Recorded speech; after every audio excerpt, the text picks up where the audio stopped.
What's going Sure. on, Jordan? Yeah, I'm happy to be here with you guys on a very gloomy Sunday here in New York. Daylight savings time represent, giving us an extra hour to rest, recover, and Mm. be at our best today. Yes, sir. Yes, sir. Well, welcome to the show. We're happy to have you on. And I figured a good place to start. Something I heard you, because last week we had you on Portal on for Saturday for Play Saturdays, and one of the things I heard you mention was a big reason why you got into your field. And I'll let you define what your field is by your own standards. Is because of an experience you had with your own recovery and rehabilitation process. So why don't we start there and talk about a little bit what were you doing, what happened, and why did that drive you to then sort of go towards the direction you did?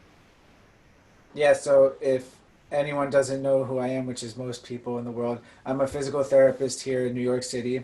I've been placed on this path because of personal experience with an ankle sprain when I was running indoor track. Yeah, we had an indoor track at our high school, so it was kind of cool. But my ankle kept going, and the guy in front of me did not. So I had a nice 90-degree angle in my ankle, which is not supposed to happen. It got swollen, and I needed PT after it. And the first place I went to for physical therapy was very much just like a place where I had a different therapist every time. They wouldn't spend much time with me. They would just give me like a couple of band exercises to do. And at the time, I was in baseball season and I was supposed to be the starting shortstop for our baseball team, but I couldn't play the preseason and carried over a little bit into the regular season. I'm just like, could something have been done to expedite my recovery to make me more ready to play? It's kind of difficult to establish a relationship with a provider when they're changing all the time. And then they all have a different approach, which different approaches can be great, but it would be great to find one approach that works. And I really feel like I didn't have that opportunity. Fast forward a couple of years, it happened again. I think 2 years afterward, I went to another physical therapist, and she was my only physical therapist. She became a family, not a friend, but someone that we would send Christmas cards to and stuff like that. Definitely cared more about my condition, and I could see the value of that extra attention into not only just my physical recovery, but just me understanding how important it is to establish a personal connection with your clients to really understand what their needs are and help them get on their path. And so, did this woman, was she actually able to support you in healing your ankle, or was there more work to be done? So healing my ankle, yeah, it was a little less acute than it was the first time. So I was in a better place. I was able to put weight on it pretty soon after. So she challenged me pretty quickly with like balance exercises and squatting exercises. So she was able to help me heal a little bit faster, but she also paid attention where the other people just gave me bands like, oh, just do these band exercises. And as a high school athlete, I wasn't doing my home exercises. I just wanted to go home and play video games and hang out with my friends. So I think I was also in a better place the second time around to participate and really appreciate how valuable it was. What sport did you say you played in high school? I uh, I played football, American football, for all of our international listeners. I played baseball and I ran track mainly to stay in shape for baseball, but then I grew to like running. I just hated that they had me run the 400 meters all the time because that's like the worst race possible. And why would the 400 race be the worst possible? Is it the sprinting? So Is it the like what is it?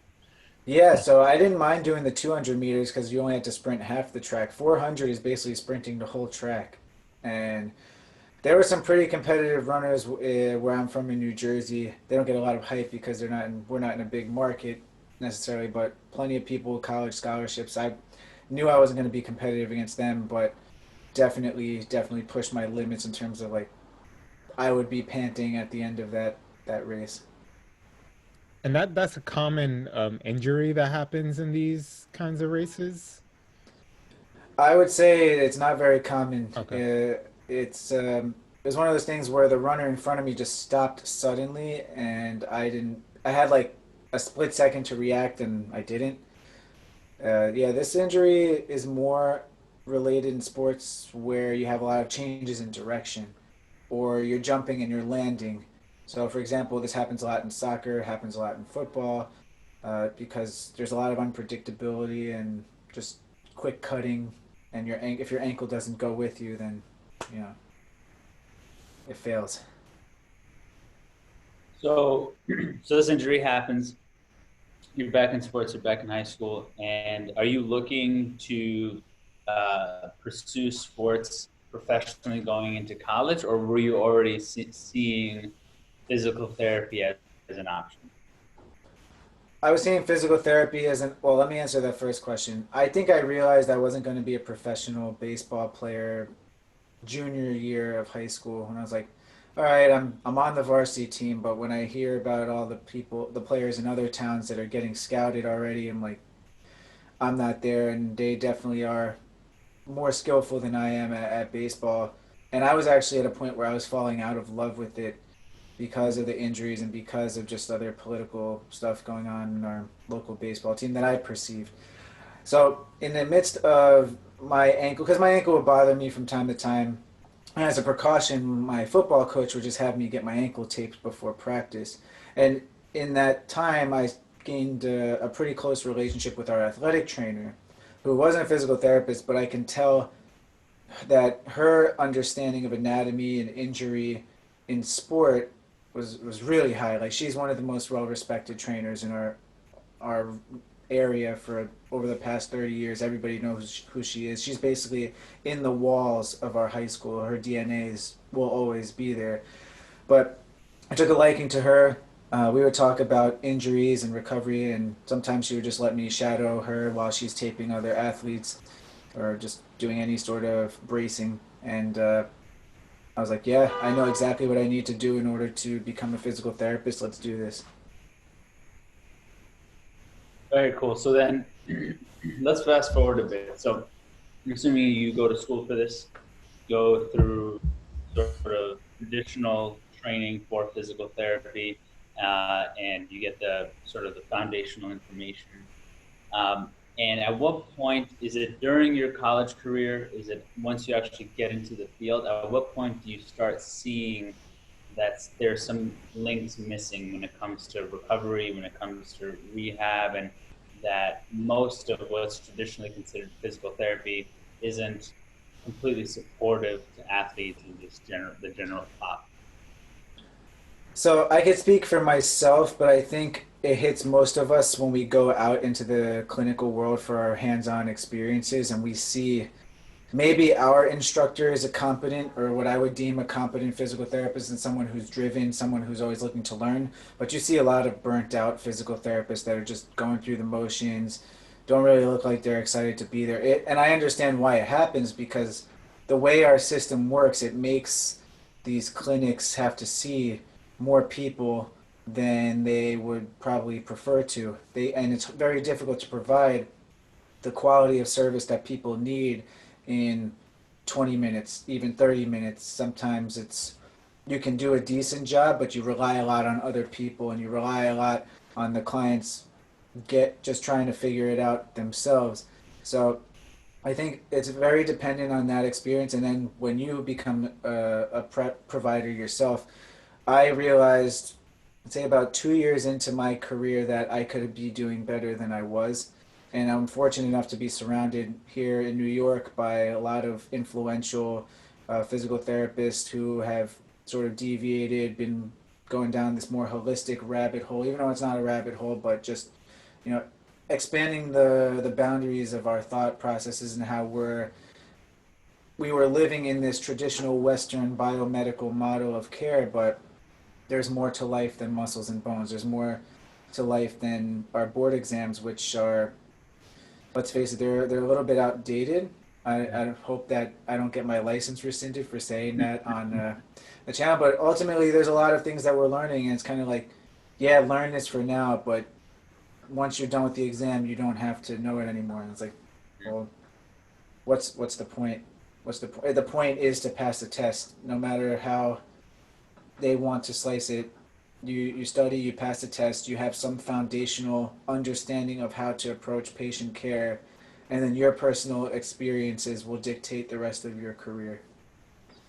Yeah, I mean seems to be true for a lot of what's going on in the medical field in general, not just within physical therapy, but within just general, sort of whether it's pediatricians or anything like that, like or just general doctors. I don't know the actual name for for those, but um, it seems like that's the truth, where whatever's being taught in school is sort of behind what's best in practice in real life. And so I'd be so curious to know, from a physical therapy standpoint, what were some of those things, if you could sort of look back, what were some of those things that you really started to change about your practice, away from what you were taught to do?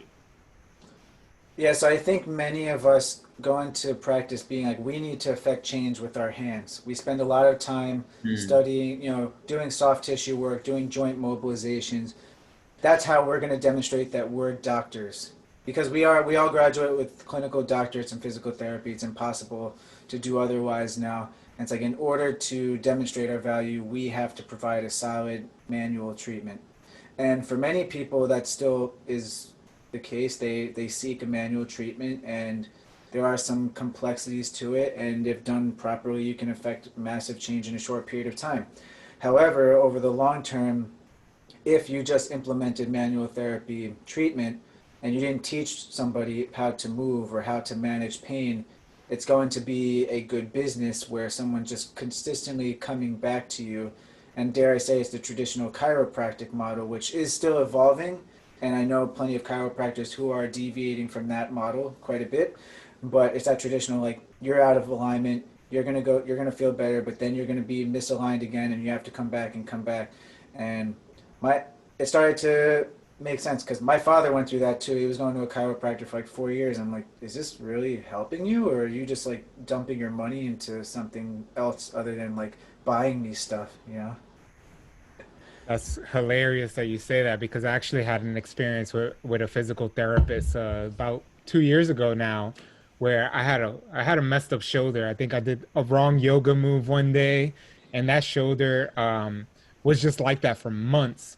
So finally, I went to a physical therapist, and 3 months of that work made it slightly better, but never really removed it. I stopped going because it was like $50 every time I had to go. I had to I had to do a co-payment of $50, and he wanted me there every single week. And I'm like, dude, that's $200 a month, man. And at the time, I wasn't making that kind of money to be affording $200 a month to go to a chiropractor. So I ended up stopped going and just dealing with that shoulder pain for a little over a year, man. What I finally got through it actually by doing my own like research, and just like I read Paul Chek's book, How to Move, Eat, and Be Mm-hmm. Healthy. And then I read The Align Method by Aaron Alexander, where he kind of has specific stretching routine. I bought his band and started doing that work. And within 2 months, ever since then, I haven't had the issue. And I was just like, were they just like bringing me in there just like to do these little exercises, which half of the time I never even needed to be there, I felt. So it was like this holistic way that I figured it out on my own. I know Jesse has some experience that, but is that like, is that gonna continuously happen unless folks look into this holistic way of like fixing the body in a sense? Because I still don't know what happened to my shoulder. They never really explained it to me. Um, yeah, I just want to hear like your thoughts on that. Yeah, I think the answer to that has a lot to do with individual literacy and competence for pertaining to the sensations of your body, your willingness to put in work, etc. So, for example, in your case, you're like, you know what? I'm going to figure this out on my own, and I'm going to do the research. I'm going to try this out. If it works, great. If it doesn't, I'm willing to continue trying. But it's easy during that time, if something didn't work for you, to be like, well, damn, what do I do now? Now I'm screwed. So as you go through this learning process, are constantly changing. So it's like, if it's not working, what do you do? If it is working, okay, now what do you do? Do you progress exercise? Do you add different types of exercise? Someone like me is good for that. I'm like a thermostat, and I will continuously try to objectively guide you. Okay, this is where you are right now. This is the path that you need to go on based off of what you're telling me with your given situation. That's why it's worth $50 a visit for information like that. But on the flip side, unlike you, there are some people who are totally at the hands of providers like myself. So the ball is completely in our court. Where if you're like, you need to come daily forever, and you're like, okay, sure, let's do it. Especially, it goes a little bit more into insurance. Where if there are insurances that just pay for it, some people are just gonna be like, well, I worked hard for this insurance. They're paying for it, so why the hell not? You do your work. I'm just gonna sit here and get treated by you. But if movement and well-being is not part of your life, it's going to catch up to you. You have to be proactive about your health. You just have to. So those individuals who aren't, you know, self, they're not reflecting on their experiences and they're not actively working to improve themselves. Yes, that model that is in place is going to work, but it's not going to lead to positive outcomes. It's awesome. It's really important for people to hear. And so, just on that note as well, as far as willingness. So it seems like, at least from my understanding, that um, when you start looking at, okay, what's really effective to support people in rehabbing their bodies or fixing injuries or just bringing like long-term alignment, there really does need to be a sort of strong amount of willingness to like participate in the movement, because I've shared this with Ruben, I shared this on the podcast. I had, when I was younger, I was working at a CrossFit gym that I didn't know what the fuck I was doing, and none of the coaches there were really taking their time to look into what I was doing. And so I was just like, more weight, I'm the better, and I'm just gonna slam my body, and I'm young and I'm healthy and I'm good to go. And then it just came to a point where my knees were fucked, my lower back was fucked, my hips were like, everything was just fucked. And fortunately, at first I went to a physical therapist, and he was a really great guy who was, willing to support me for a long time. Uh, and similarly, like, we did a lot of STEM, but and hot and cold and all this stuff, but we didn't really go far. And it wasn't until I first started working with a Czech practitioner who really looked at my body and saw where the imbalances were and started giving me practices. And that was the first time I was introduced to, like, I don't even know what these practices are called. The only framework that I have for it is like MAPS, but basically like movement patterns that are excruciatingly exhausting to my brain because I have to move my body and like do range of motion stuff that's I'm not used to, and I'm working on weak points, and it's absolutely exhausting and doesn't feel rewarding at all until you do it for like months. And so it really is like a mental battle. And I even find that with um, now I have my own programs that I use to continue rehabbing, but a lot of maintenance work, because Ruben and I are training for Spartan, and that requires lots of training, lots of running, and so a lot of the maintenance work. But every time I do it, I'm exhausted because there's so much resistance to it. So I am really curious to know, and this is coming from a person who's highly self motivated. So I think it'd be good to hear, if there are other practitioners who are listening to this and want to start offering, sort of giving their clients more responsibility over their own bodies, in a sense, because that's essentially what you're doing. You're empowering others that, hey, we're not just going to have you lay on this thing and I'm going to do manual labor on you. I'm going to empower you to do your own thing, not your own thing, but I'm going to empower you to do exercise that you can take with you so you can have long-term benefits and really, move how you want to move. And I'm sure that there's a lot of clients that come to you that don't have necessarily that willingness in the beginning. So how do you approach that with them? How do you take them through that journey? Yeah, again, there are different entry points for many individuals, and that's why you have to you can't, a cookie cutter approach won't work. So you guys, for example, are training for something. You have goals, and you, if for some reason your training were derailed because of pain or fatigue or something, you would be like, yeah, tell me anything that I can do so that I can keep training. Most ideal clients to work with, because you're going to put in the work. I know it for sure. But there are some people who maybe what they are experiencing can't, you might not classify as pain, but to them might be excruciating. So it's a lot about perception of what's happening to your body. And Mm. for those individuals who might have a what we call hypersensitivity to pain or stress or being sick, maybe their immune systems. There's this whole intricate, complex world that we live in, that it's not literally just physical injury that causes pain. It could be dictated by everything else going on in our lives that affects our capacity to perform very well. Even today, to be honest, like our circadian rhythms are thrown off today because of our light dark cycles being changed. So that could affect some people's well being today, whether for better or worse, I don't know. I just know a lot of people that just woke up and they're like, oh shit, we got an extra hour of sleep last night.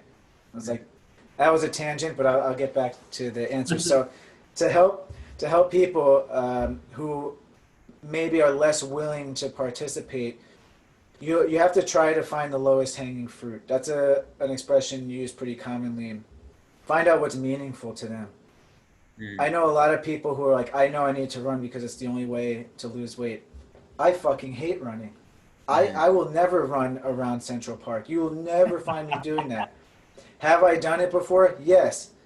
If I find at the time I felt like I needed it, that's great. But I'd rather do other things for cardio, and there are other things to do. So helping individuals find value in movement, find value in seeing me, period.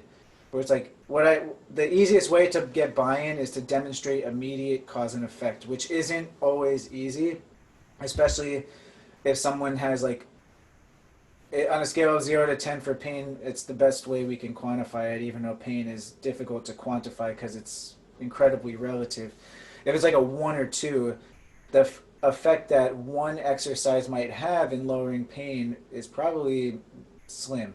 Versus like someone who's in excruciating pain, if I do one thing with them, they might be like, holy shit, what did you do to me? That feels great.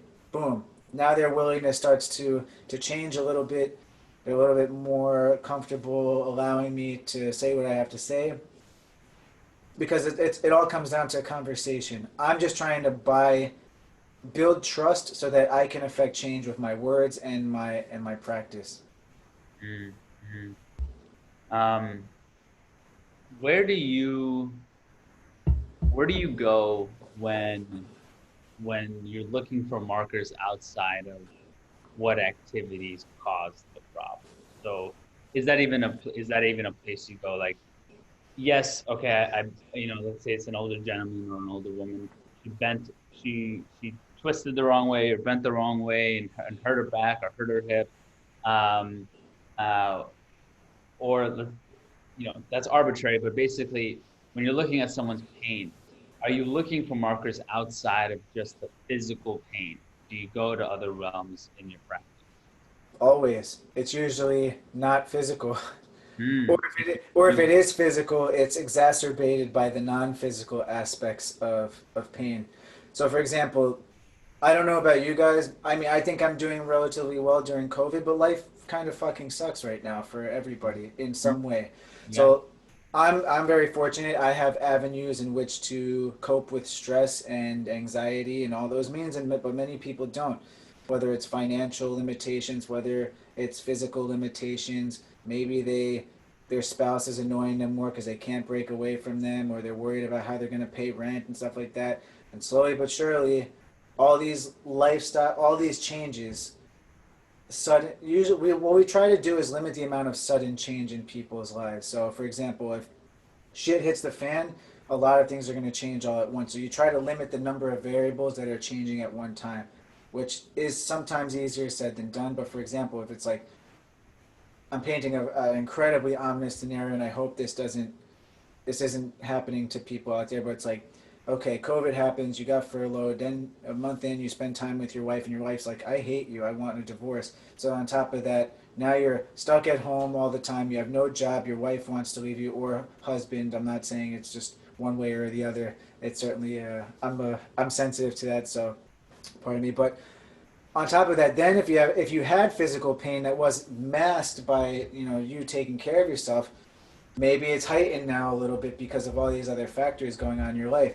And because it's heightened, that is the entry point to come to see somebody like me. So then you come to see me and we talk about things. And if I see physically that you're capable of doing quite a bit, I'm like, okay, this is great. Your mobility, your strength is at a relatively good level. Let me ask you, like, what else has changed in your life recently, or why why do you feel like this is happening to you? And you try to start to get a lot of it. It depends on people's comfort level. Like some people don't want to share personal things about themselves. I try to be an open book. Most of my clients know way too much about me, and I'm perfectly okay with that. But it's all about being honest, being transparent. I find that if I open myself up to share information, I will also be willing to receive it. And it works out sometimes where people are like, yeah, over the weekend this happened, or I'm just going through a really difficult time. I don't know when I'm going to find work, things like that. And then you focus on what can you change and what can't you change. I always like to focus on things that are within our control. So if for example you're unemployed, or you're having trouble sleeping, or you're stressed out, what can you change? Your affect about it, your effort that you're putting into finding new employment, finding constructive ways to cope with all those things. What can't you change? The fact that we're going to get taxed at the end of the year regardless. The fact that your job probably might not offer you, your position back. So focus on the things that you can control, and that's what I try to enable people to do. Can you, real quick, just to clarify, why, why, what is the connection between life stress and physical pain in the body?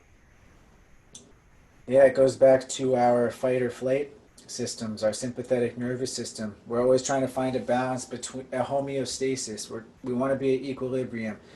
We don't want to constantly be running away from a lion when we're just sitting here worrying about our future. But because we do that, it increases our heart rate, our respiratory rate. And when it's on overdrive, it starts to increase, like, not increase, it decreases our what we call our action potential. This is a little bit sciencey, but basically it takes less to trigger us. It takes less to trigger us when we're in these heightened states of anxiety, because we have a lot more activity going on. So like a very sudden, like even a mosquito bite might affect you more when you're highly stressed or anxious than if you're in a relatively good place. So you and then so say for example we're talking about a knee. You have knee pain, okay, cool. It could be from a physical injury, but then if you're stressed, you're not sleeping well, you're tired, the sensitivity for that knee with movement to be set off and hurt more is increased, because right in our brain we have all this overlap of all these areas corresponding to different body parts, different sensations. So when all these things are in play and one's hyperactive, it's going to start overlapping into other areas. And this area is the somatosensory cortex, which corresponds to our physical body parts. But what if it's like stress and emotion zone?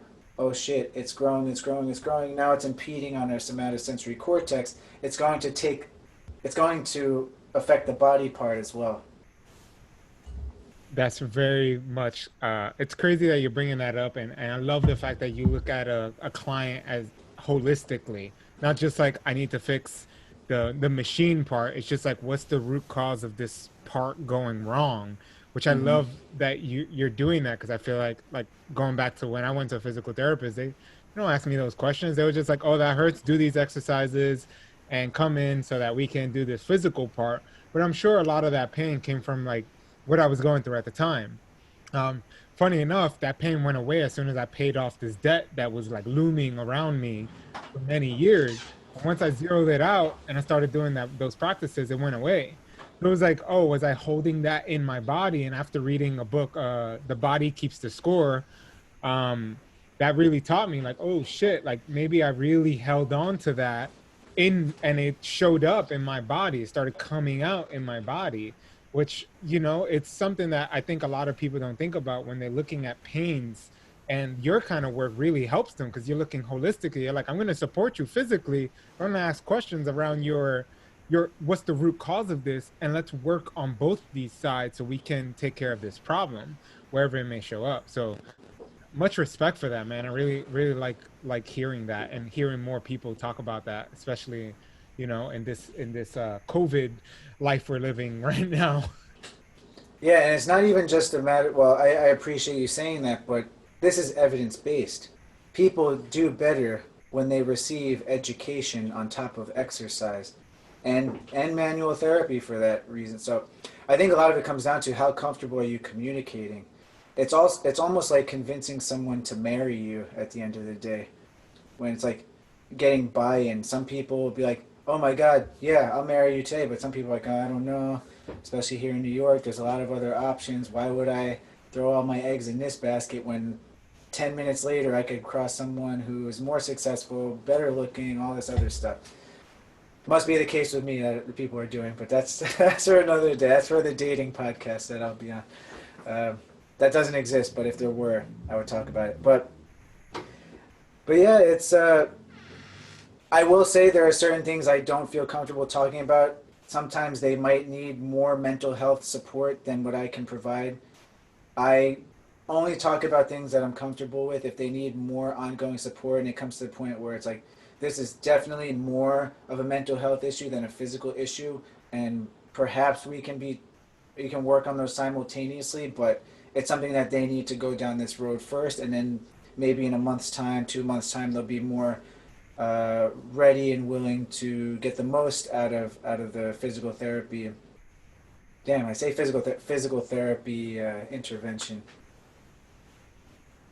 When so let's talk a little bit about the body when it comes to longevity. This is something that I'm really fascinated in. I think we're all fascinated in when we're talking about we're in our 70s, 80s, 90s. You know, what quality of life do we want to be? We want to be living? And I think, you know, especially now, that's definitely an important topic for a lot of people, especially people who listen to this podcast. So when we're talking about, sort of maximal results for minimal efforts. What are some of the areas of the body, and whether it's exercises or routines, that people should really focus on? And whether, you know, we could talk about like what's the cadence to it? So is it every day? Is it a few times a week?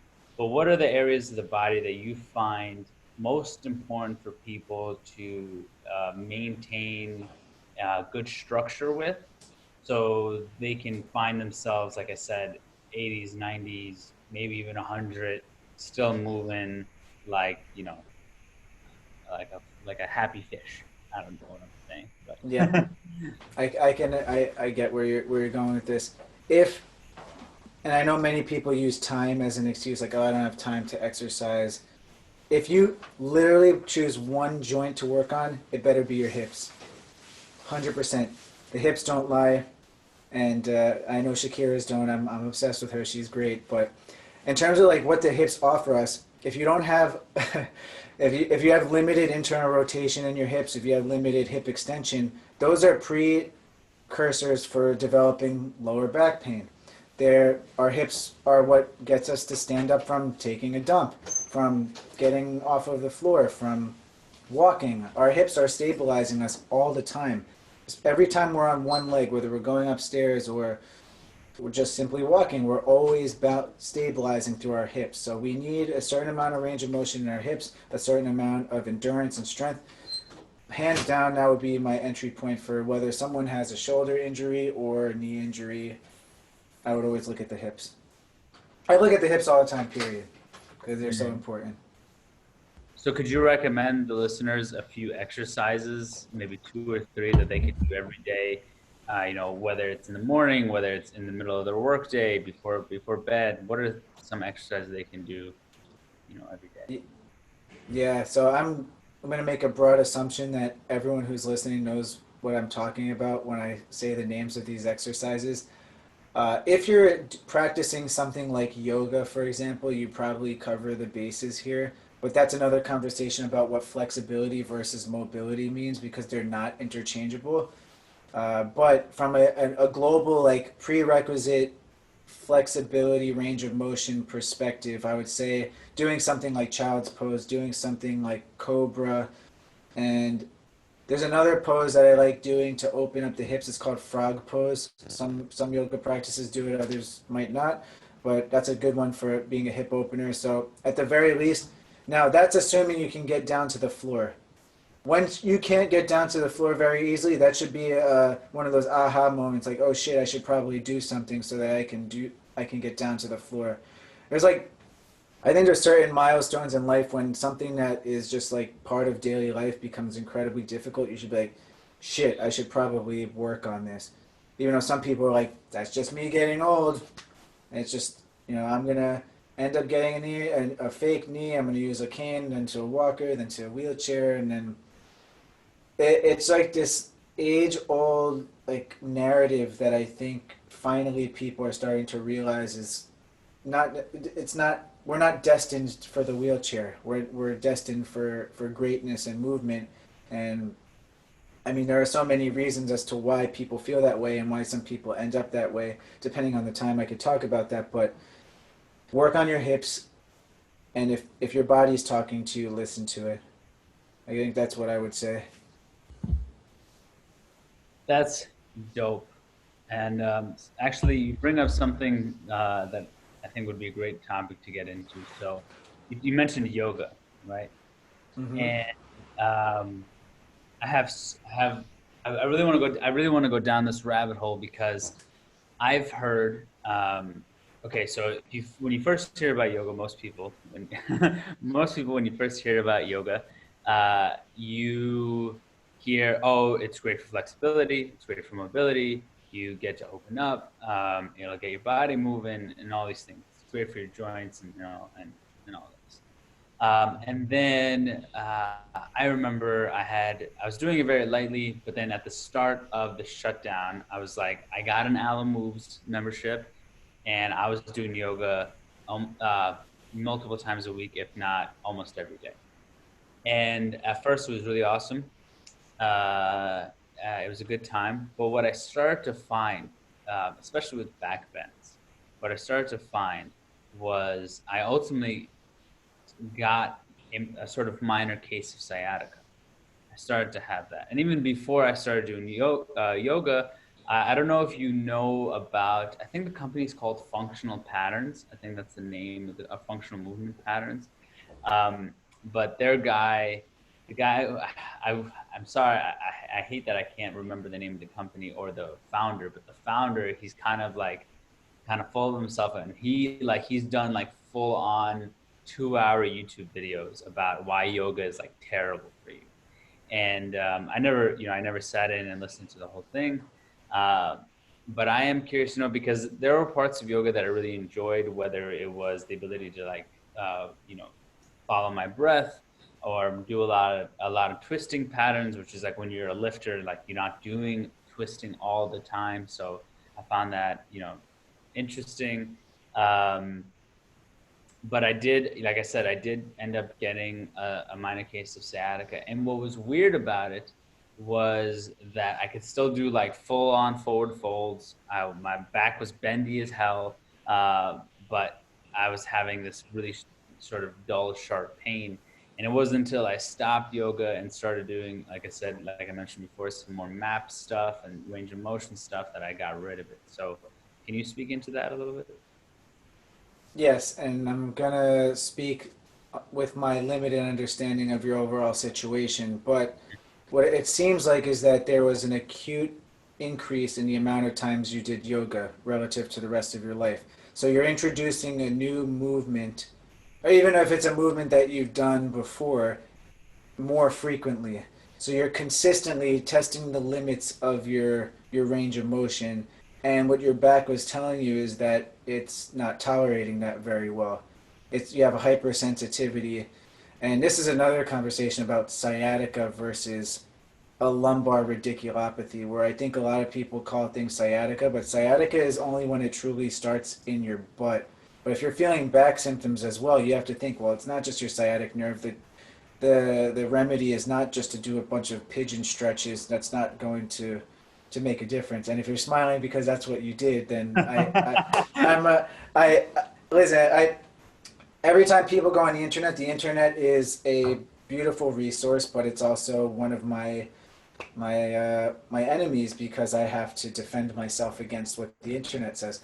But anyway, at the end of the day, you were backward bending a lot. You developed a hypersensitivity. It would be great if, as you gained more range of motion, backward bending, if you supplemented it with like a endurance, like a Superman hold or something like that would really engage your extensors so that you get used to not only just getting there, but like think about a branch. Like a branch, eventually it has a good amount of flexibility, but like if you put something on it, it's just gonna fall apart, right? So you need to make yourself sturdy in those positions. So it's one thing to be able to get there. You can let gravity just take you there, but can you hold your own? Can you support load in that position? And that's Yeah, that's a good point. Like, I did something actually very similar to Superman. So, I started doing some programs online from, yeah, Superman, the whole, I started doing some programs online from this gentleman named Eric Wong. He does, I think he's a precision movement coach. That's his like brand. And he has this sort of, it's called like a spinal control program and also hip control.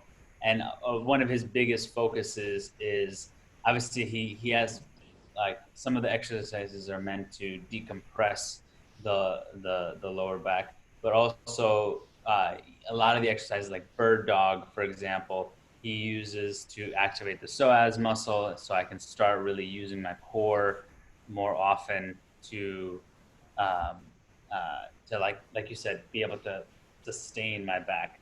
Now I'm speaking on my edge here because I'm just following a guy and I'm seeing results, so I don't really know all the things that are going on. Uh, but so okay, so if I wanted to get back into yoga, um, how would you recommend someone like me approach that with this sort of hypersensitivity? number one, don't do it daily. I would wean yourself back into it. So maybe 2 to 3 classes a week versus 7 days a week. I would be honest with yourself. So if you're doing a pose and it's causing pain, don't try to be a superhero. I would try to modify it. Modification, though, is the key.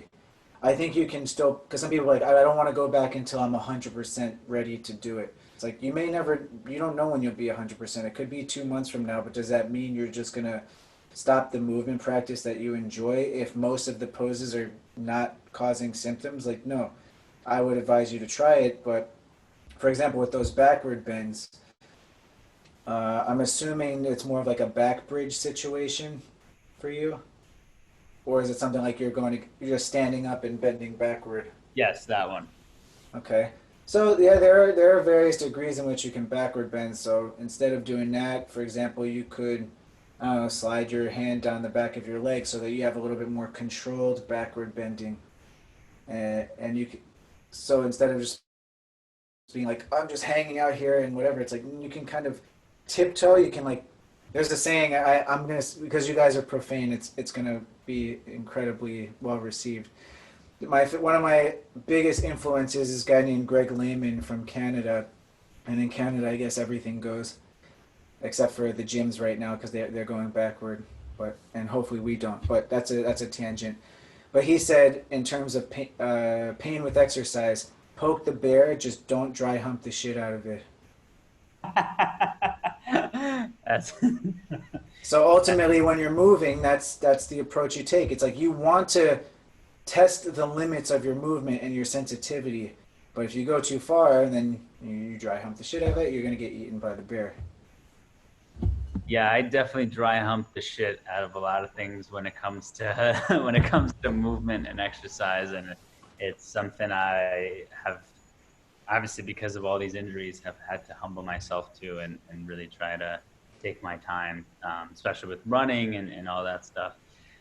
Cool. Well, I think a great direction to take this now, because something I was definitely fascinated with when I was with your practices is you do two things that seem diametrically opposed, which is you're a powerlifter, you're a powerlifter, and you are. I'm gonna fuck this up, so I'm just gonna say you do capoeira. But you're a capoeirista. How do you say it? Yeah, Capoeira. that, yeah, Capoeira. yeah, yeah, Capoeira. yeah. Uh, I like it. but Yeah, how do you say the actual like? You are a. I'm a capoeirista. There you go. Okay. So what I was fascinated about specifically with that, I mean, I'd love to really get into capoeira because there's not a lot of people who I know do. I don't know anyone who does that, um, and I'm sure people would be fascinated to learn more about it. And I know you're really passionate about it as well. But before we dive into that, what I really am curious about is when it comes to powerlifting, because I've done powerlifting in the past, like powerlifting routines, and what I've always found a struggle with them is I find myself, and again, maybe this is because at the time I didn't have all these other things that I do now to maintain, you know, you know, range of motion in my body. But even recently, when I was training at a gym, I found that when I started lifting heavier, my body just becomes a lot more stiff, and I don't feel as loose as I typically do when, let's say, I'm doing sort of lighter weights, but I'm doing more like what some, I mean, uh, it's not like powerlifting is not functional based training, but when I'm doing more like kettlebell work or steel mace work, where I'm twisting, I'm turning, I'm moving my body in all these sort of random directions, which is uh, versa a lot of powerlifting, which is like frontal plane. You're in one space. You're just doing this really, hard load in one movement, and there's not a lot of rotation or anything going on. So how do you explain what was going on? And I'm sure there's other people who find themselves in a similar position. So for those who are interested in powerlifting, who just want to be able to lift heavy and are not necessarily going to pursue capoeira as maybe a way to balance that out, um, uh, what do you say is going on there, and what would you recommend? Yeah, well, to provide a little bit of context, powerlifting came first. Mm, From my high school days of playing football, I was always in the weight room doing everything improperly because my high school football coach, if he's listening, he's a fuckhead. Um, he's probably not listening because I didn't have an okay high school experience, but it could have been better if we had different coaching, in my opinion. Anyway, I've I been hear that. lifting since, I yeah, hear that. I've been in the gym. So after that, I went to college. I would lift there, pretty okay. But I have to say, I got to give a lot of credit to my ex girlfriend. And I don't know how many times you hear this on live airs, giving props to your ex girlfriend. But I never stopped barbell training, but I dated a power lifter. And one of our first dates, she's like, "I got to check your squat, bench, and deadlift out. We're not dating unless this is good." True story, 100% true. And because she saw, I think I sent a video of my squat to her once, and she's like, "Oh God, you're not hitting depth. You have to get lower." She's like, "I can't date you if you don't hit depth." And yeah, I mean, I learned a lot about technique, and then from then on, I started to like not only what was changing with my body, but just my understanding of movement and what is required to lift heavy. Because logic, conventional logic, tends to not apply when you're doing powerlifting. Like you don't want to be breathing through a heavy lift. You're gonna destabilize yourself, and you might hurt yourself. So this whole inhale and exhale, that doesn't apply when you're lifting 400 or 500 pounds off the floor. You'll have a really difficult time. So I kept doing that. I loved what was happening to my body. I started taking more courses involving strength and conditioning, and then working with power lifters was always so much fun because they were like, "Yeah, dude, I just want to lift really heavy." And then what it took for me to provide cueing to them, because they're most powerlifters are they want to compete, like they not only just love how it makes them feel, I love how it makes me feel, and that's why I do it. But they want to compete someday, and whatever's going to keep them training and on the platform, like that's what they're going to do. But it could be like, I can squat 200 pounds, fine. It's like when I get to 225, it starts to hurt. So a regular physical therapist that's just like, oh, go on the table, I'll throw some stim on you. That's not going to help the power lifter who needs to squat more than 225. So then it comes down to strategic programming, understanding of the movement, and that's what draws me to it. And now it's like I'm continuing to get stronger, although I hit a point where the gains weren't coming as easily because I'm not a novice anymore and I have to play around with it. Then I throw in another form of exercise that's completely different and incredibly demanding in other ways, which I've been doing capoeira for about a year and a half now.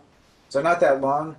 It feels long, and it's definitely one of those things where I appreciate how much better I've gotten over the years, but I still relatively suck.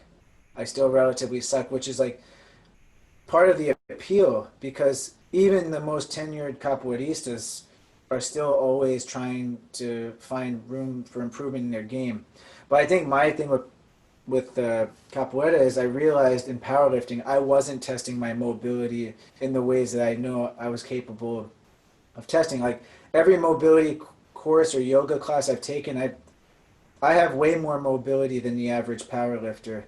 Whether that's just because I applied it in practice, but I definitely did. And I'm like, I saw a bunch of people doing backflips one day in the park. I'm like, that looks pretty cool. So I went over there. Then I went to class. There, everyone was super cool, invited me in, trying to teach me the movements. And now it's gotten me like a disease where I lifted today, and afterwards I just spent time just slowing down movement and just really trying to maintain coordination because it's the most unpredictable form of martial arts I think that exists. Like, how can you go from basically the equivalent of a break dance to a fight and then back and then not get your ass beat while also on the side trying to learn how to sing in Portuguese and play instruments? It's like, holy shit, this is a really involved sport. But for me, there's benefit as long as I'm mindful of what each is doing to my body. So, for example, I'm talking a lot. This is not unusual, so I apologize in advance. But say, for example, I have a powerlifting program, and I'm pretty sore from training capoeira the day before. I usually try to go based off of how I feel, whether I'm going to be able to hit the numbers that I want or I'm not. Usually I can, but sometimes it's like not happening. So I try to go based more on like rate of perceived exertion and how that and let that dictate my powerlifting. Because for me, it's like if I ever wanted to compete in powerlifting, I can't do capoeira as well. There's no way I'd be able to stay like headed towards a powerlifting meet with an activity that's so demanding on my body. It's going to take away from my energy, my time, and I find value in both of them, which is why I do them. But it's always a balance between like, am I going to be able to perform both of the things that I enjoy? Like, if I hurt myself deadlifting, I'm screwed for capoeira and vice versa. Like, if I hurt my knee doing capoeira, it's going to affect my squatting. So I'm always working on maintenance to make sure that I have a high likelihood to continue doing it. Doesn't mean it's going to work. Like, shit happens, but all we're trying to do all the time is decrease likelihood of injury.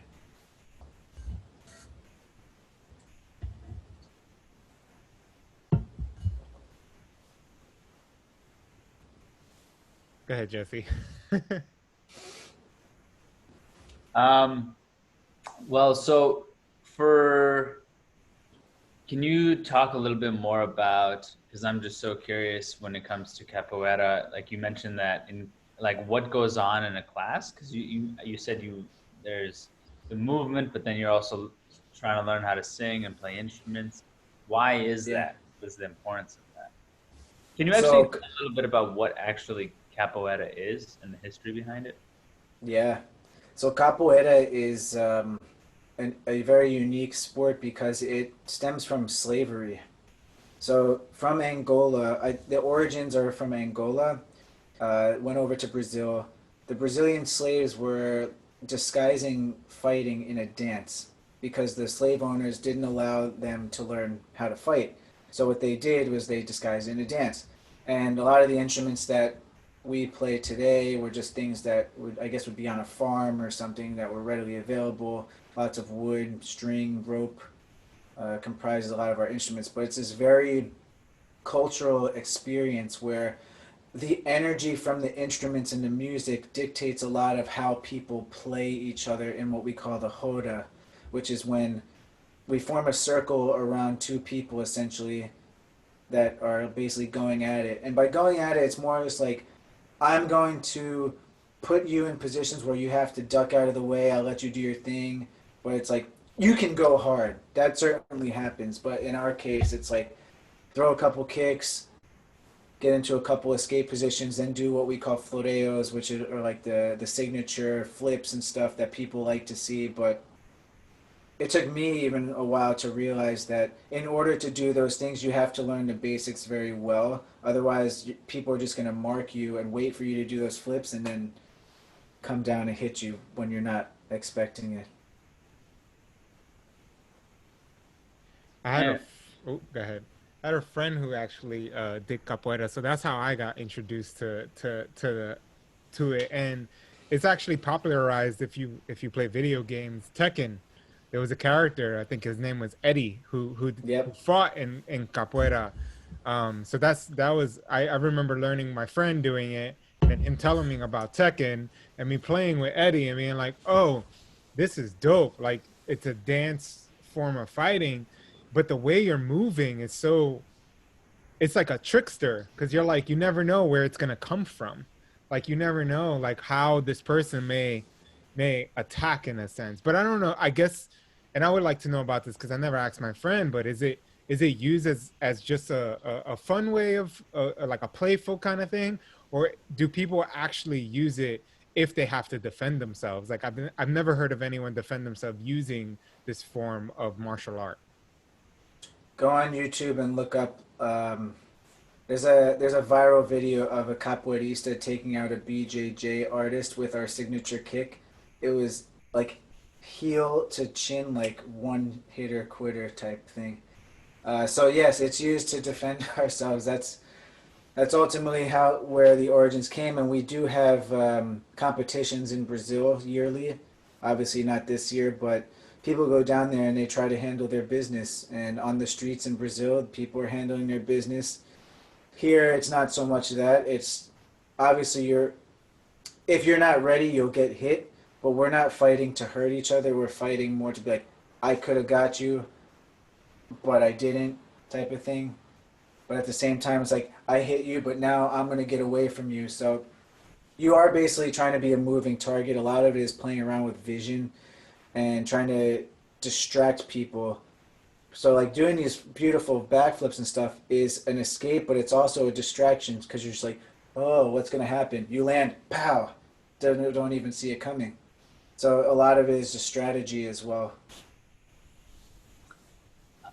I'm so curious to know, like, because you're a physical therapist, you are a power lifter, you do capoeira. Um, where does the sort of interest or even, if it's okay to say, sort of obsession with movement come from? I always find that really fascinating because even for myself, like I don't really know how it happened. I don't really know how I got so interested in movement. There was just a point where, like, when I was a kid, my parents, my not my parents, my teachers wanted to put me on ADD medication, and by the grace of God, that never happened. And I was not a kid who moved a lot. I didn't play in sports, and then somehow, some way, as I got older, I started working out just because I wanted to get fit. And I still don't really understand why I love it so much, but I do, and there's a borderline obsession. So if you have any insight into your experience, I'm sure I'd love to know. Yeah, I mean, first from going back to when I was hurt, obviously I drew a correlation between movement and healing to a lesser degree. I will thank my ex-girlfriend again for us, I got to be careful how I say this, but after our relationship ended, I went down this on this journey of just like taking a bunch of different exercise classes because I just wanted to try something different. I've always been someone that likes trying new things, whether it's a different course or I'm also taking French right now as well, just because I've always wanted to do that, and I'm just like always trying to learn something, always trying to perfect something. That's just my nature. But I was taking all these exercise classes. Like I took like yoga. I took a Muay Thai kickboxing class. I took a movement class out in Brooklyn by people who studied under Ido Portal, and I was like, holy shit! Like even if I didn't love the class itself, there was probably one or two movements that I'm like, I can apply this in my rehab. I can apply this to my own life and become better at performing and less pain and all that. And then eventually, quarantine happened. I was taking more of those Ido Portal type movement classes. I still had capoeira. And I was realizing, like, wow, I can do some pretty cool shit with my body now. And things that people would normally ostracize as being harmful, I'm doing it and I'm not feeling any pain at all. Some people might say, well, you're going to have arthritis if you keep doing that. And I'm going to tell them to go fuck themselves. So, because we can't draw a correlation between, certain movements and pain. Like a lot of people say, oh, well, runner's knees, that's what happened. It's like, I guarantee that happened because they stopped running, not because they were running. Or they were running and not strength training or not taking care of themselves, not the activity itself. We have to get out of this narrative that the activities themselves cause joint degeneration and pain. I can go on another podcast just talking about that. I Well, love, we still got some time. yeah, So, word. No, I was gonna say because what something fascinating that I heard recently, you talking about runners and like the knees. Actually, that's why I never ran because I was deathly afraid of that. Um, but obviously, we're training for a Spartan race and doing this marathon we're about to get into. And I remember just recently listening to Joe Rogan and Cameron Haynes, and this Cameron Haynes guy really runs like marathons in a day. Like it's nothing to him. And I remember Joe Rogan asking him, "Have you ever gotten injured?" And he's like, "No." And I was just like, "Wait, like how has he never got injured? Like he runs these marathons several times a week. He's doing, 13, he's doing half marathons, so 13 to 14 miles days, and he's never been injured. And he's doing it like nothing." And I'm like, there's something to, putting in the work in your body. I mean, I know you probably would say like the body's adaptable. It will figure out how to strengthen itself in order to do this move or this movement more and more and more. So eventually it becomes adaptable if we put, I guess, and I would love to hear from you, like these small incremental steps to it. Like Jesse and I, every week we're raising our mileage. So I'm not going from 2 mile a week to 18-mile weeks. I'm more like 16 miles this week, 17 miles this week, and then moving on to like, and I'm sure that happened to you. And I would love to hear more about like your experience with like those slow, steady steps to be able to do those big powerlifting moves or capoeira moves or whatever the case may be.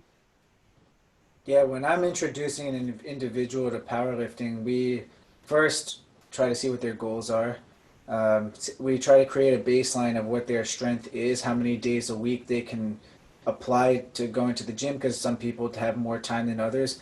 How do you recover historically from training is something that I like to ask people, because if they're usually sore after training, like, maybe some genetic predisposition to, having a worse, more DOMs than somebody else. So I try to take all those things into consideration and program so that they can be in a good position where they can get strong and recover as fast as possible. Obviously, not undermining the other aspects of recovery that are important, but definitely something I consider. The beauty of bioplasticity, when you're talking about our bodies adapting, is that it's timeless. It's not like we hit this certain, kind of like with muscle growth and tissue content with water and all that stuff, it starts to decrease as we age. Not bioplasticity, and even those things that decrease, there's still, you can still gain muscle hypertrophy when you age. It's not something that like, oh, I missed that critical window, now I'm fucked. It's like, not necessarily. So I think it's beautiful that I have a 70-year-old right now deadlifting kettlebells from the floor, and I'll never forget. I've had people tell me, because I had a back injury deadlifting 2 years ago, and they're like, well, that's why I don't do that. It's like, yeah, but now look at me. Now I'm pulling 420. I pulled 420 today times three, which some people say is not a lot, but I'm 170 pounds. I think it's pretty good. But it's one of those things where it's like, I became a better lifter because I got hurt. I learned how to brace better and be smarter about my programming, but it's one of those things where it's like, everyone's always waiting for that one situation. It's like, yeah, but that happened. It's like, I don't know why that happened because my technique wasn't that far off, but I certainly don't let fear is worse than pain in my opinion in terms of help, getting people to make decisions. I was scared to go to capoeira class by myself. Nobody went with me.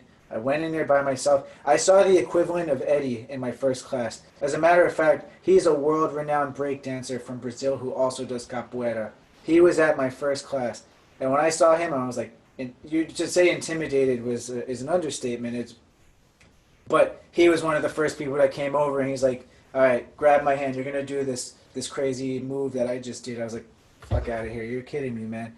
But but I had to put myself in there. You have to be uncomfortable because if you're not uncomfortable, your life is going to just be this very mundane, like kind of happy but not too happy. I I've been on like a lot of emotional and spiritual trips just based off of life experiences, and I've come to understand that pain and suffering is the ultimate sacrifice of achieving true happiness, and yeah. So I think you have to allow yourself the opportunity to possibly get fucked emotionally and physically in order to be like, wow, look how beautiful and amazing this is. Yeah, dude, I 100% agree with that. I mean, Ruben and I talk about this almost all the time about the power of suffering. We're, just alongside Cameron Haynes, we're huge fans of Joe and David Goggins because of what they represent, right? They represent this insatiable hunger for growth at any price, including physical, mental, emotional pain. And it's true. That is the space you grow. You grow right outside of your comfort zone. And so, and I've thought about this. Similar to Ruben, like going into this, there was a point where I couldn't. Once I started running more than 3 miles, because of that, what happened to me in that CrossFit gym, I would just start getting um, horrendous knee pain to the point where there were times where I would cry because I would be like, I can't believe my knees are like this. And, I had to, like you said, you become better because what I learned was like, I can't just skate by. I have to figure out what the fuck's going on with my knees. I did. And then I had to do rehab like 2 hours a day plus for an extended period of time before I was able to start packing on the mileage. And like just now I did 7 miles and everything feels fucking great, so it's absolutely worth it. And sometimes getting in those injuries it's just part of the process. It's just part of your way to excellence. Um, so thank you for echoing that. Yeah. Uh, And to all you people out there, muscle strains are better than diabetes. Amen to that. Amen to Or to that. my old roommate who used to say amen, I'll say, hey, women. Hey, women to that. Um, so I want to go back because I saw you get pretty excited about this, and I'd love to dive in with the amount of time we have left. Can you talk about what you were talking about with joint degeneration and sort of the fallacies that live within that space? Talking about space, that's literally what's in between the joints. There's a little bit of space. Uh, Joint degeneration happens. It's going to happen in pretty much all of us at different ages. Most of us will have what's considered arthritis. Does arthritis mean that we can't perform as well? Not necessarily. Does that mean we're going to have pain? Not necessarily. It's all about sensitivities. It's all about sensitivity. So and being proactive. So we're gonna have if you move and load your bones, like the unfortunate thing and fortunate thing about bone loading is that it creates more bone. But at the same time, if you don't, then you have osteoporosis, which it really fucking sucks. So you have to. It's hard to find a balance, but at the end of the day, we have to load our bones. The ramification is that there is going to be some joint degeneration, but if our bodies are trained to adapt to our relative changes in anatomy, we're going to be fine. And I don't know how else to say it. That's been proven. There's a lot of studies with no correlations between like elite level skiers or rugby players and their counterparts who are desk workers at the same stage of their life in their 40s and 50s. It's they're no worse off by even after doing all those other sports. Can you explain what you meant by um, will we have joint degeneration? Yes, but not necessarily pain. Can you explain what you meant by it depends on sensitivity? Yeah. If you forget everything else from this podcast, tissue injury does not necessarily correlate with pain. People can have pain without having a physical injury. There's plenty of situations where you have an MRI and you're like, the doctor said there's nothing wrong. There's no physical damage on the MRI, so then why am I feeling pain? Aha. Then you have to think it's hypersensitivity because of, again, going back to all the stress and emotional factors and personal factors of our lives that increase our sensitivity levels. It could just be that in the absence of, because there's also plenty of people with severe herniated disc that don't have pain and plenty of people with intact disc that have pain. So how do you justify that? It has very little to do with tissue pain and more about our body's perception of danger. Pain is our body's perception of danger, not actual danger. So if we can get our brain to process what's going on in our body and be on the same page that it's not harmful to do certain things, that's how we make progress. Can you explain what you mean by pain is the perception of danger? Yeah, pain is a relative experience, but it's basically our brain's conscious output to a perceived, not what we call, I'll say a noxious stimulus. So basically something that's harmful. So for example, if we get burned somewhere, our body's going to perceive that as painful, even though it's a temperature thing. And there's going to be a point where it's like, that's hot, that's hot, that's hot, fuck, take it off, and everyone's going to have different levels of sensitivity. But our pain is an alarm signal. If we didn't have that signal, we wouldn't know something hot was touching us, right? But some people will be able to tolerate more heat than other people. Whether that's healthy or not is relative to the situation. But for example, some people might perceive a mosquito bite as being painful. Or some people might perceive the soreness that they feel after exercise as being pain, when it's just a normal response to exercise more often than not. So it's all about perception, because you have to get an individual to be like, this is fine. This is not pain. What is pain? I can't tell someone that they're not feeling pain if they say they're feeling pain, because it's their experience with what they're feeling. Whether it's actually something to be concerned about is another issue, and it might be something that warrants a conversation like, have you lifted weights before? No? Okay, well, this shit happens when you lift weights. Is it keeping you from doing shit for a week? Yes. Okay, then we probably went too hard. Let's not do that. But there are certain things that are just expected, but some people perceive as harmful, but other times there is something concerning. It's an alarm signal and it warrants attention. Is there something people can do to I guess in that frame of mind, work on their perception or strengthen their perception so they can handle what seems to be pain better, or become less or more sensitive to it? I think one of the questions people ask me is how much pain is tolerable or acceptable pain. So I try to give people the guidelines that if everyone's 0 and everyone's 10 out of 10, well, I guess 0 is the absence of pain, so that would be the same, but everyone's 10 out of 10 would be different. So I try to tell people, when you're exercising, it's okay to feel a little bit of pain. If you feel a 3 or less, you're good. Keep going. You're not harming yourself. If you start to feel 4 or 5 out of 10, start having a little bit more concern, you can keep going, but just know that if it increases past that, you're going too hard. The likelihood that you're going to hurt yourself is now increased. So you're trying to use like feedback in the moment, what you're feeling to help dictate your movement decisions. It's not the only way to do it, but giving people control is important. Like if you tell someone like here are the tools to modify your own pain, people can apply them in any context. That's a principle you can apply with any movement under any circumstance. Like, oh, he said I can't go past this. Yeah, you have COVID and you didn't sleep well. Yeah, your pain sensitivity is going to be it's going to be hypersensitive at that point. So the pain number is going to change. You probably shouldn't resistance train when you have COVID, but again, it's always changing. The picture is always changing, and you have to modify accordingly.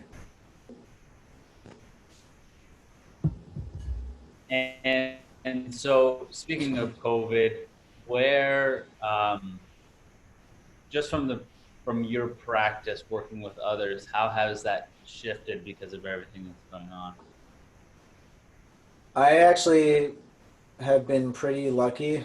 I was super busy in March with in-person business, and that's how most of us operated, just seeing people in person. But now it's given me time to reflect on how I can provide value to people and through virtual means primarily, although I still see people in person. So now I have different offerings that instead of just being in person, you could see me virtually. You can also see me more as like a performance coach than a physical therapist, where I would love for people not to wait until they feel pain in order to reach out to someone like me. Because, like, for example, I have a client later this week that's like in a good place. He's not really feeling pain, a couple aches here and there, but he has massive goals to compete someday. And he's like, you know what? Like, if you can show me some things to improve my performance at this and keep me healthy, like, yeah. Because it's cheaper to do that now than if you have an injury that requires a lot more attention later on.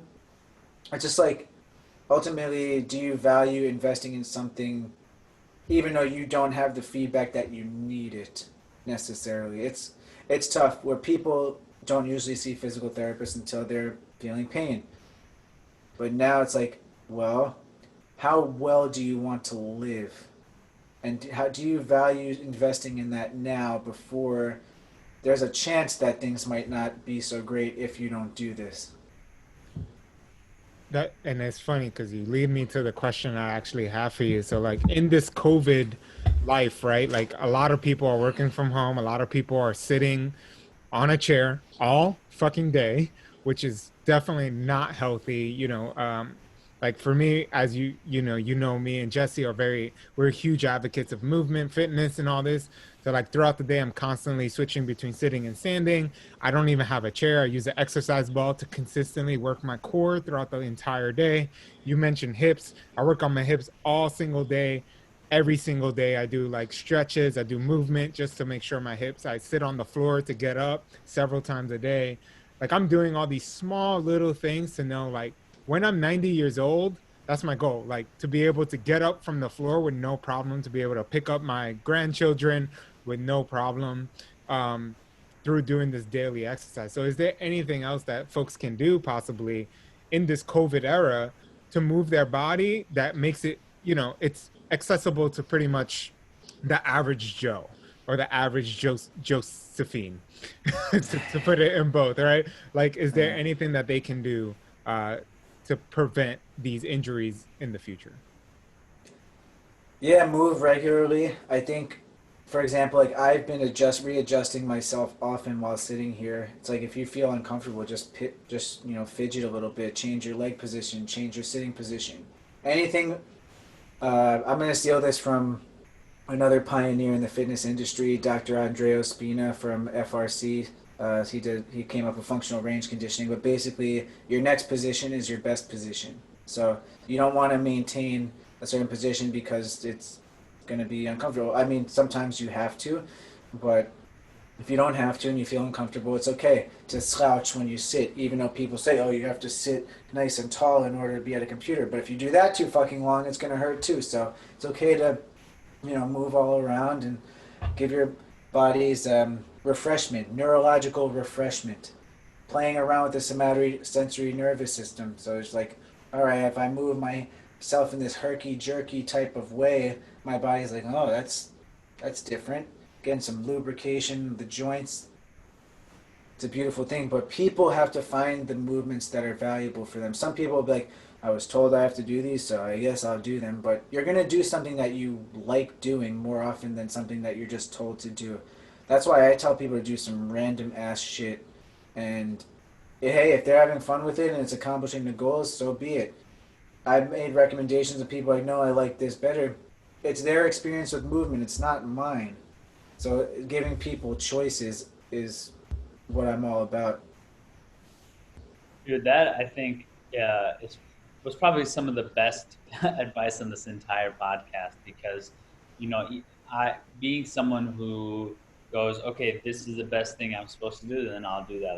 Like you said, like if I'm if I'm because I was a huge proponent of like, oh, I have to sit up straight with my chest high. I'm going to sit up straight with my chest high for as long as I can, as you know, if I'm sitting. And I've definitely found the repercussions of that, like an anterior tilt and just exhausting my spine and all those things. And um, so, you know, I just want to echo that, which is your next movement and your best movement. Absolutely. Yeah, I the only time I pump my chest out so much is after I hit a heavy bench triple, and then I just pump my chest out like, how do you like these titties, Yes, I know. I know. The Well, shit, funniest, man. oh, sorry, I was Go gonna ahead. say, Go ahead. the funniest thing is like while I'm at work, for instance, and I'm on calls, I'm constantly like, because I'm sitting on this exercise ball, like my hips are consistently moving. So people are like, why are you always bouncing and moving? I was like, well, because I'm working on my hips and my core like all day.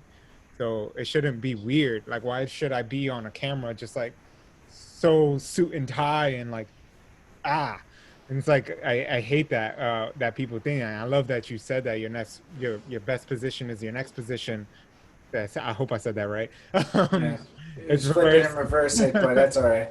Yeah, so it's just like, whatever it may look weird, whatever you want your body to do. That's why I love you said that. It gives folks permission, like, so what? Like, move your body. You need to move instead of being like all suit and tied up, or as I like to say, because I feel like a tie always like constricts this, which is why like I fight with my job. They're like, you're supposed to wear a shirt and a tie. I was like, well, that restricts my breathing and I can't move my body, so I'm not going to do that.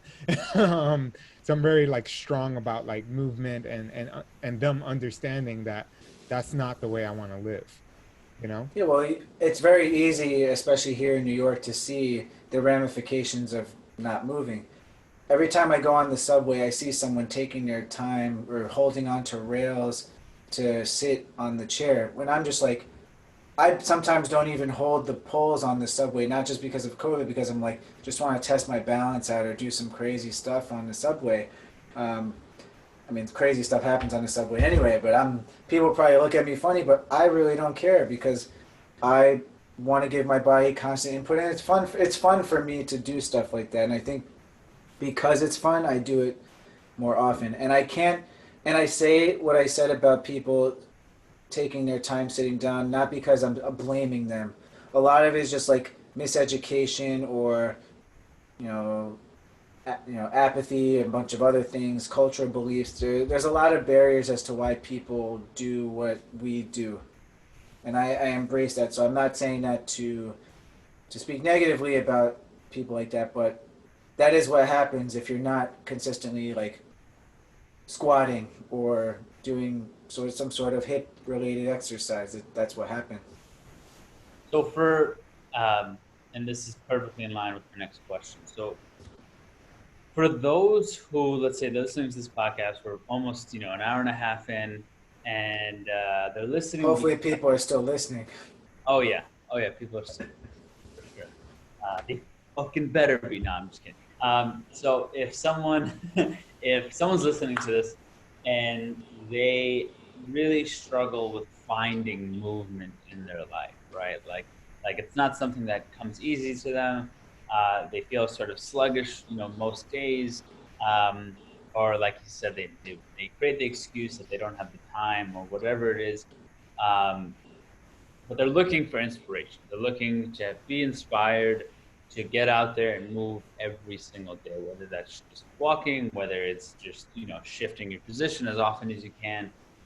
What, you know, um, if you were to talk to them like they were your son or your daughter, if you were to talk to them as one of your best friends, and try to relate a message to them as to why move, why should they move, what would you say to them? Well, for the first time, I actually have to think about an answer. Uh, why should people move? Wow. I mean, I know all the positive benefits of movement, so it seems easy to say, but to summarize it, it's not so easy.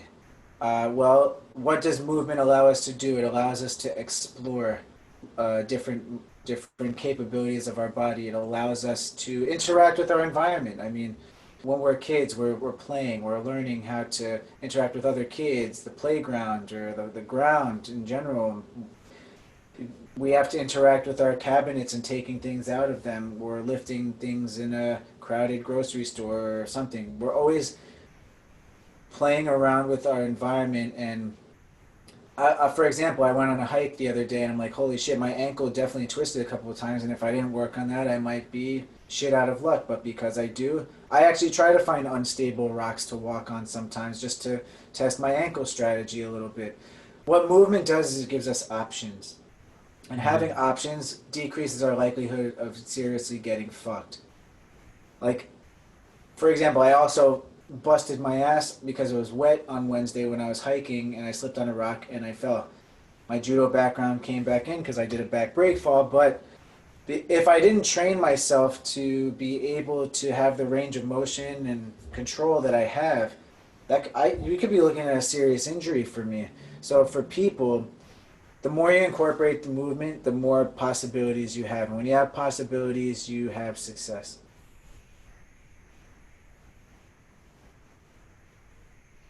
I love that you just like said that, and I was like, do I have another question? It's like, no. I think that's a great way to like close out here, just for folks to support them, and help them in their movement in this COVID era that we're living in. But I do want to ask Jordan first, of course, like where can people find you? What are you working on right now that people can come to you for? And just share with the folks, like if they want to connect with you. Yeah, so Instagram is the easiest place to find me. I'm at the Abstract Physio. I certainly, that's funny. Someone said, "How are you abstract? Like, what is so abstract about you?" And it was coming from a guy who also, taught me a lot about pain science, and was like, because like I'm just not normal. I'm just the way I think about movement is just different. Everything that I'm saying to you is not it's not the norm. It's just I deviate. I refuse to be put into a box, Mm. and I think that's why I came up with that. I have a website, that www.theabstractphysio.com. What I'm working on right now. So those are the two best places to reach me. If you want to get my emails, you can subscribe there as well. I think what I'm working on right now is always fine tuning what I can provide to people, so Mm. that because I want people to get the most value. Obviously, I'm a business owner. I want to make a living, but at the same time, if I could be a better resource for my clients who are paying me money to ensure that they have good outcomes, it's like, what else can I do? So I'm waiting on this new recovery tool to pilot that. I want to see if I can offer that. It's called BioStrap. I want to play around with it a little bit. But it was on pre-order and it's taking forever to get to me. So once it does, I can play around with it and see if I can possibly include that in one of my offerings. Otherwise, I'm constantly trying to convince people why I'm worth it. Mm. Sometimes it's kind of hard, but you get a lot of rejection. I think being a business owner, that just comes with it, where people, they might trust you, but they don't trust you for the price that you're asking, or they don't trust you and they do have the money, so then you have to convince them why you're worth it. So a lot of it is just like delivering content that you can apply today to change your life. I'm trying to focus more on doing that and being better in my own movement practice so that I can give my clients more options, because I usually include exercise videos with all my clients. I'm just like, I have this one, but I changed it like just a little bit for you, so I don't have this exact modification because there really aren't that many exercises, but the ways that I can modify them to make them work, it's like exponential. I would have a library that wouldn't hold all the. I have exercises that I will give somebody that I don't even know I'm going to give them yet. Just based off of principles of movement and pain that I understand. I literally am just like, I came up with this right now. Like, I don't have to do these exercises that were created for me. Like, all exercises were created at some point. So therefore, all right, well, let's shorten the range of motion. Let's hold it a little bit longer. Let's, I don't know, add resistance here. There's so many. That's why I love this, what I do for a living, because I have such, freedom to explore with people, especially when people are willing to go down that road with me. It's really incredible. Well, awesome, man. Well, thank you for that. Your passion is heard, and I am excited for anyone who hears this and decides to work with you and goes checks you out. Go follow Jordan at the Abstract Physio. He posts a ton of great content on there for you to follow along with and learn. So get out there, move every day, listen to Jordan, what Jordan says, and thank you so much for being on the show, man. Appreciate Thank it. you, Jordan. My pleasure. Stay Peace. up, world.